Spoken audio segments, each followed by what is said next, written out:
बार हमारे सम्माननीय प्रधानमंत्री श्री हमारे साथ में थे। आज हमारे बीच में हमारे सम्माननीय प्रधानमंत्री आ चुके हैं। हमारे सम्माननीय प्रधानमंत्री श्री नरेंद्र भाई मोदी अभिवादन करते हैं, स्वागत करते हैं श्री स्वामीनारायण गुरुकुल राजकोट संस्थान के अमृत महोत्सव में।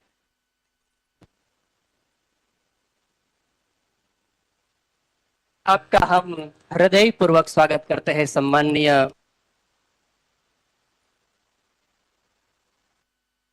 समुदाय, सैकड़ों संतों, आपका हृदय पूर्वक स्वागत।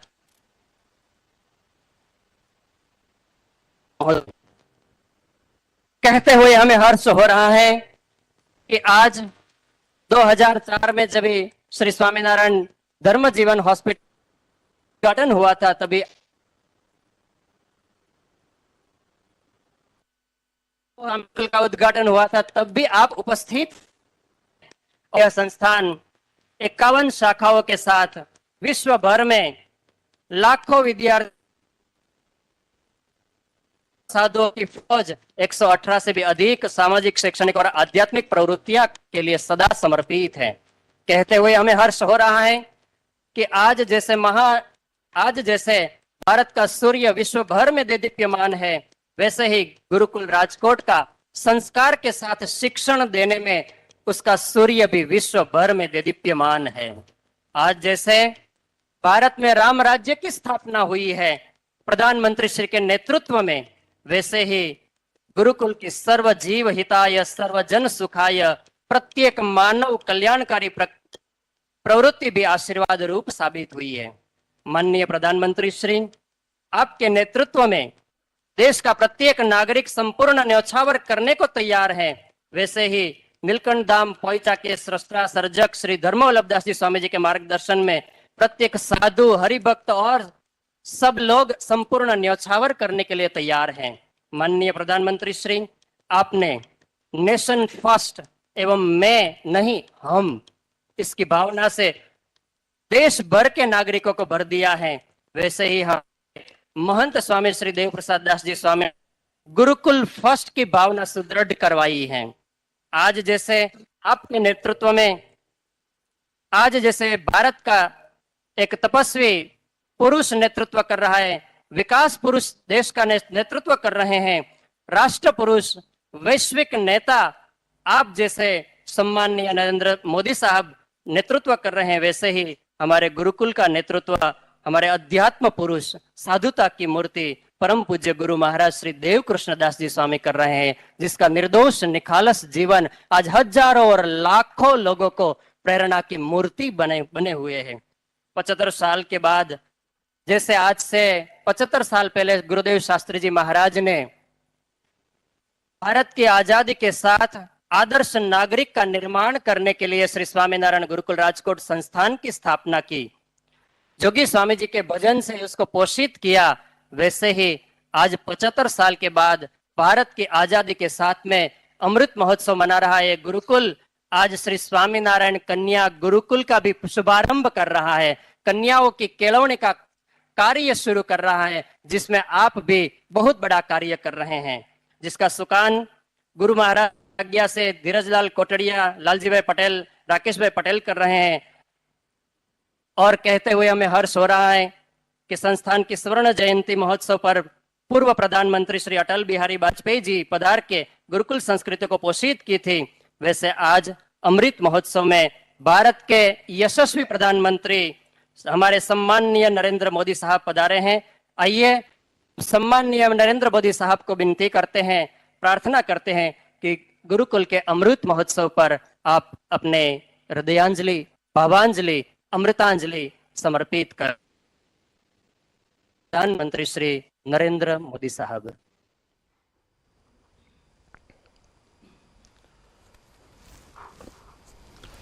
जय स्वामीनारायण।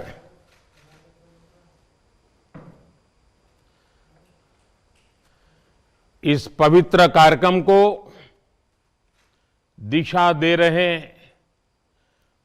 पूज्य श्री देवकृष्ण दास जी स्वामी, महंत श्री देव प्रसाद दास जी स्वामी, पूज्य धर्मवल्लभ स्वामी जी, कार्यक्रम में उपस्थित सभी पूज्य संतगण, अन्य महानुभाव और मेरे प्यारे नौजवान साथियों, आप सभी को जय स्वामीनारायण।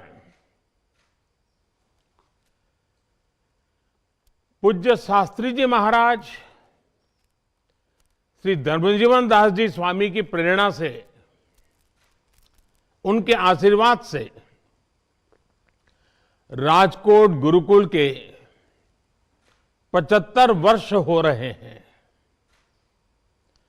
मैं राजकोट गुरुकुल के 75 वर्षों की इस यात्रा के लिए आप सभी को हृदय से बहुत बहुत बधाई देता हूं। भगवान श्री स्वामीनारायण, उनके नाम स्मरण से ही एक नव चेतना का संचार होता है। और आज आप सब संतों के सानिध्य में स्वामीनारायण का नाम स्मरण एक अलग ही सौभाग्य का अवसर है।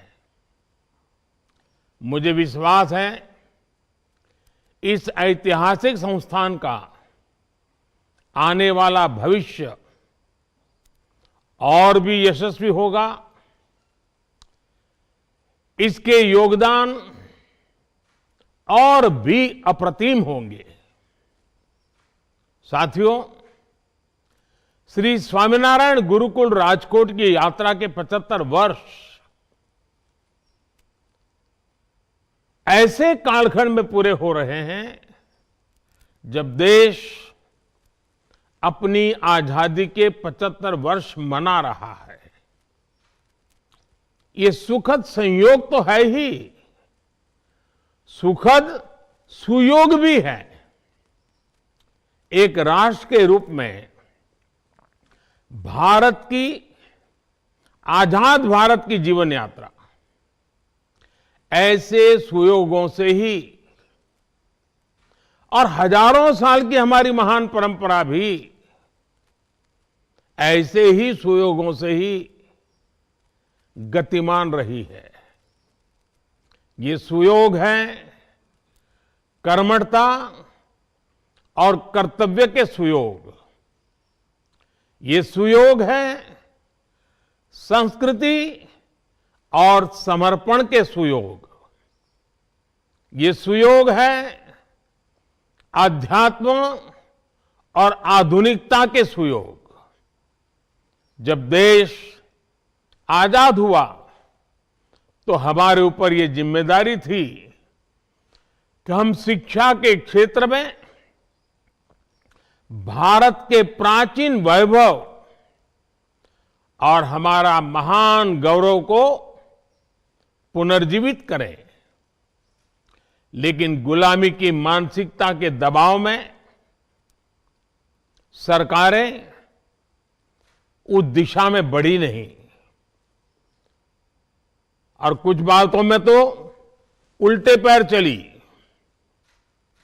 और इन परिस्थितियों में एक बार फिर हमारे संतों ने, आचार्यों ने देश के प्रति इस कर्तव्य को निभाने का बीड़ा उठाया। स्वामीनारायण गुरुकुल इसी सुयोग का एक जीवंत उदाहरण है। आजादी के तुरंत बाद भारतीय मूल्यों और आदर्शों की नींव पर इस आंदोलन को, इस संस्थान को निर्मित किया गया। पूज्य धर्मजीवन दास जी स्वामी जी का राजकोट गुरुकुल के लिए जो विजन था, उसमें अध्यात्म और आधुनिकता से लेकर संस्कृति और संस्कार तक सब कुछ समाहित था। आज वो विचार बूझ, वो विचार बीज एक विशाल वटवृक्ष के रूप में हमारे सामने है। मैं गुजरात में आप सबके बीच में ही रहा हूं, आगपी के बीच में पला बढ़ा हूं,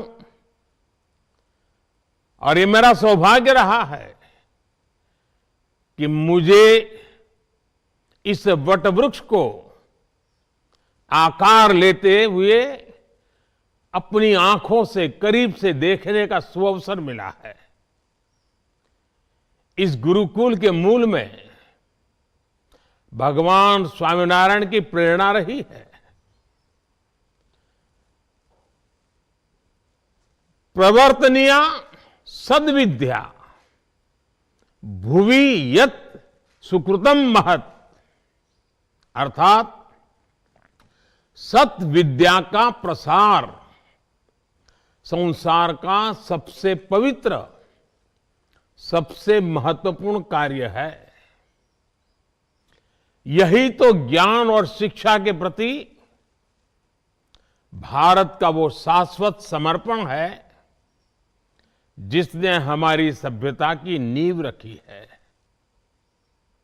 इसी का प्रभाव है कि कभी राजकोट में केवल 7 विद्यार्थियों के साथ प्रारंभ हुए गुरुकुल विद्या प्रतिष्ठानम की आज देश विदेश में करीब 40 शाखाएं हैं। हर वर्ष यहां हजारों की संख्या में विद्यार्थी आते हैं। पिछले 75 वर्षों में गुरुकुल ने छात्रों के मन मस्तिष्क को अच्छे विचारों और मूल्यों से सींचा है ताकि उनका समग्र विकास हो सके। आध्यात्म के क्षेत्र में समर्पित युवाओं से लेकर इसरो और बार्क में वैज्ञानिकों तक हम गुरुकुल परंपरा ने हर क्षेत्र में देश की मेघा को पोषित किया है। और गुरुकुल की एक विशेषता हम सब जानते हैं और आज के युग में हर किसी को वो प्रभावित करती है। बहुत कम लोगों को मालूम है कि उस कठिन काल में भी और आज भी ये गुरुकुल एक ऐसा संस्थान है जो हर गरीब छात्र से शिक्षा के लिए एक दिन का केवल 1 रुपया फीस लेता है। इससे गरीब विद्यार्थियों के लिए शिक्षा पाने का रास्ता आसान हो रहा है।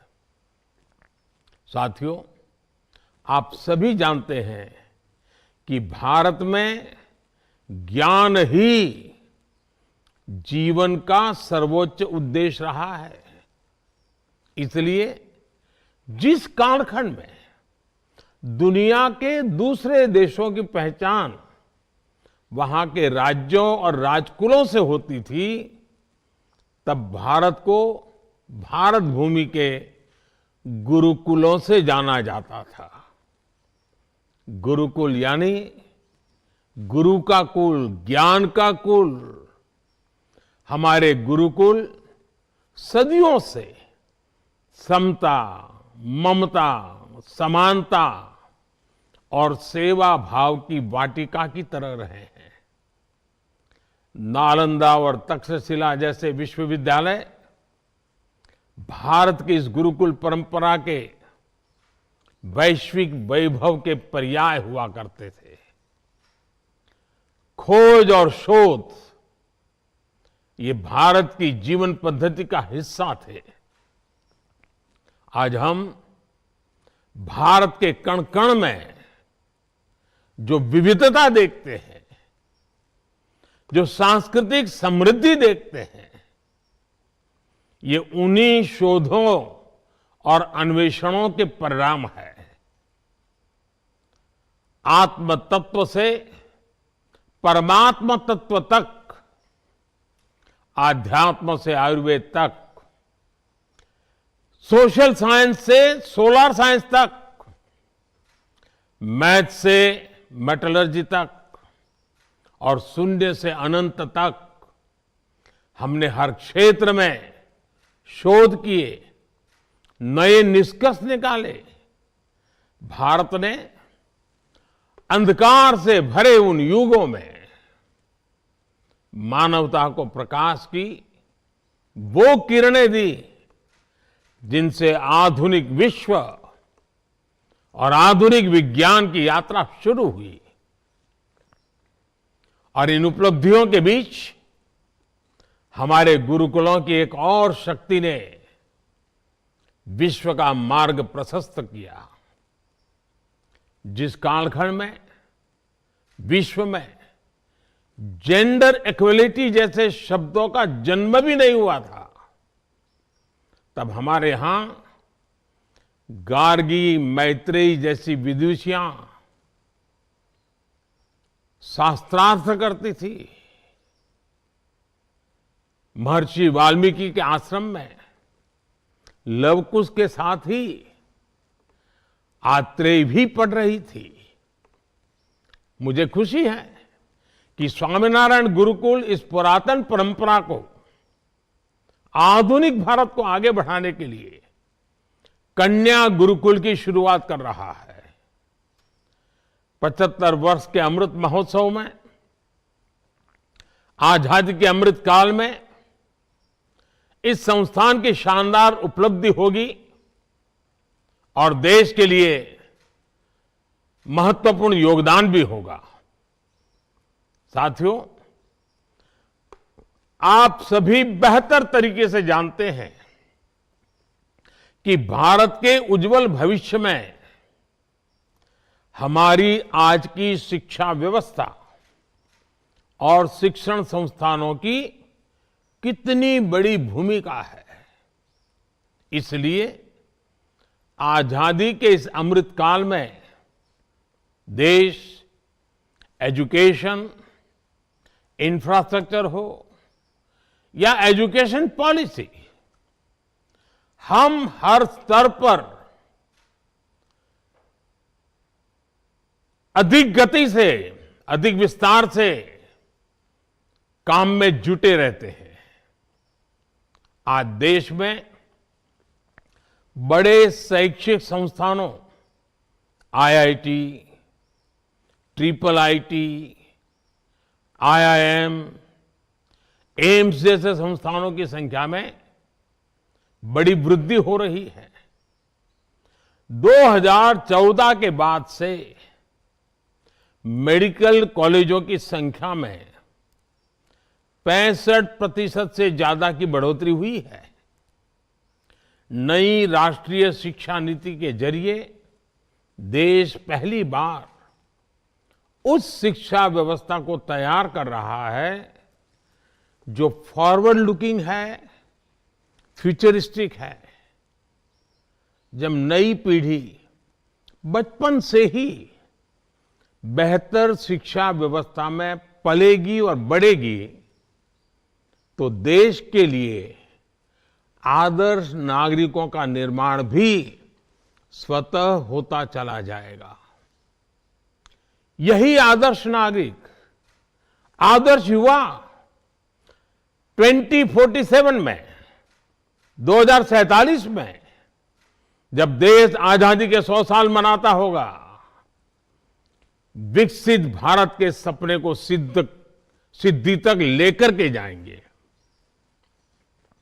और इसमें निश्चित तौर पर श्री स्वामीनारायण गुरुकुल जैसे शिक्षा संस्थानों का प्रयास बहुत अहम होगा। साथियों, अमृतकाल की अगले 25 वर्षों की यात्रा में आप संतों का आशीर्वाद और आप सभी का साथ बहुत महत्वपूर्ण है। आज भारत में और भारत के संकल्प भी नए हैं, उन संकल्पों की सिद्धि के प्रयास भी नए हैं। आज देश डिजिटल इंडिया, आत्मनिर्भर भारत, वोकल फॉर लोकल, हर जिले में 75 अमृत सरोवरों का निर्माण, एक भारत श्रेष्ठ भारत के विजन को लेकर आगे बढ़ रहा है। सामाजिक बदलाव और समाज सुधार के इन कार्यों में भी सबका प्रयास करोड़ों लोगों के जीवन को प्रभावित करेगा। मुझे विश्वास है स्वामीनारायण गुरुकुल, विद्या प्रतिष्ठानम जैसे संस्थान इस संकल्प यात्रा को इसी तरह ऊर्जा देते रहेंगे। और जब मैं आज आप सब संतों के बीच में आया हूं, 75 साल की एक बहुत बड़ी यात्रा जिसे आपने सफलतापूर्वक आगे बढ़ाया है, अब इसका विस्तार देश के युवाओं के लाभ में भी होना चाहिए। क्या मैं स्वामीनारायण गुरुकुलों से आज एक प्रार्थना कर सकता हूं? हमारा जो नॉर्थ ईस्ट है, आप तय करें कि हर वर्ष कम से कम 100 युवक 15 दिन के लिए नॉर्थ ईस्ट जाएंगे। नागालैंड है, मिजोरम है, अरुणाचल प्रदेश है, त्रिपुरा है, सिक्किम है। 15 दिन वहां जाना, वहां युवकों से मिलना, उनसे परिचय बढ़ाना, वहां की चीजों को जानना, आकर के उसके ऊपर लिखना। हर वर्ष कम से कम 150 युवक 15 दिन के लिए वहां जाएं। आप देखिए 75 साल पहले हमारे संतों ने कितनी कठिनाइयों में इस यात्रा को आरंभ किया होगा। आपको वहां जाकर के लिखेगा कि कितने होनहार युवक हमारे नॉर्थ ईस्ट में है। अगर उनके साथ हमारा नाता जुड़ जाता है तो देश के लिए वो एक नई ताकत जुड़ जाएगी। आप कोशिश कीजिए। उसी प्रकार से क्या हमारे संत समुदाय में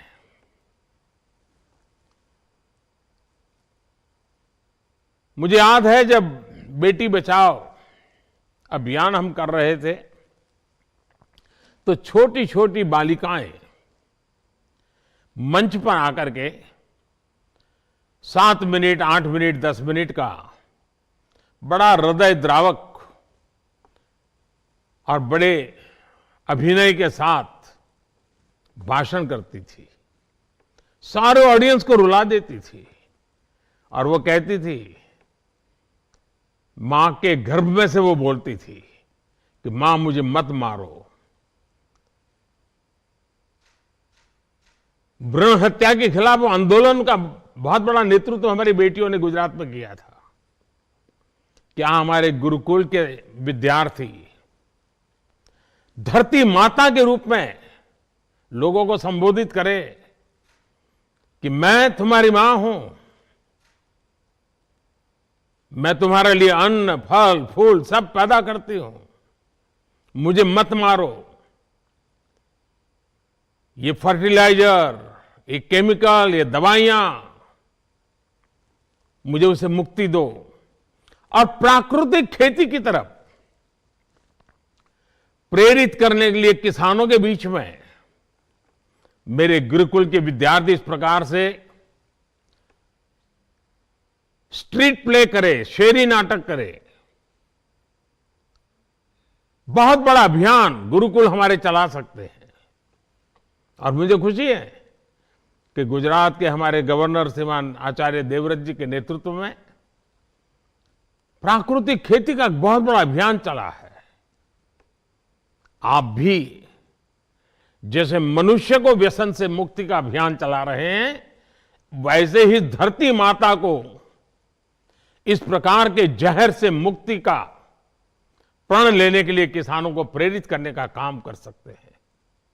क्योंकि गुरुकुलों में जो लोग आते हैं वो मूल गांव से, किसानी परिवार से आते हैं।